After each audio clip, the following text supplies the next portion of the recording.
Muling nagpoprotesta ang ilang grupo sa EDSA Shrine bilang pagkondena sa korupsyon sa bansa. Patikim pa lang daw ito sa mas malawakang protesta sa November 30. At live mula sa EDSA Shrine sa Quezon City, nasa frontline ng balitang yan si Gio Robles. Gio, anong mga grupo ang nandyan?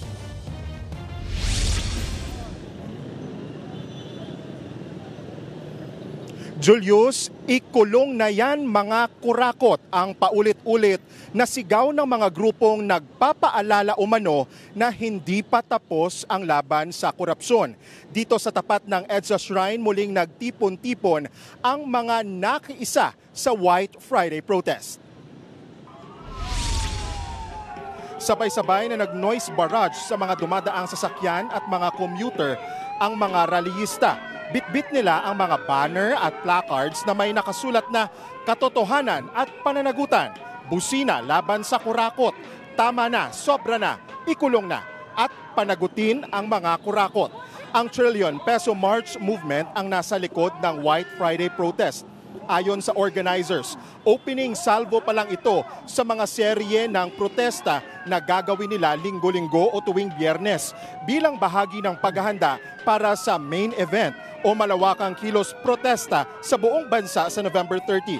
Suportado ito ng iba pang grupo gaya ng Akbayan Party List, Youth Against Kurakot o YAK, August 21 Movement o ATOM at Tindig Pilipinas bilang isa sa co-organizers ng White Friday protest.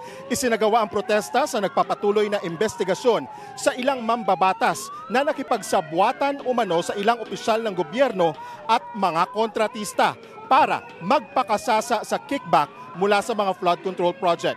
Aminado ang convener ng Tindig Pilipinas na si Kiko Aquino D. Hindi sila kontento sa takbo ng investigasyon laban sa mga sangkot sa katiwalian. Nais raw nilang makita na may makasuhan at makulong sa mga sangkot na opisyal. Sana raw non-bailable ang mga kasong isasampa. Bagamat nirerespeto raw ni D ang Independent Commission for Infrastructure, mas mabuti raw kung mas maging transparent at isapubliko ng ICI ang sariling investigasyon.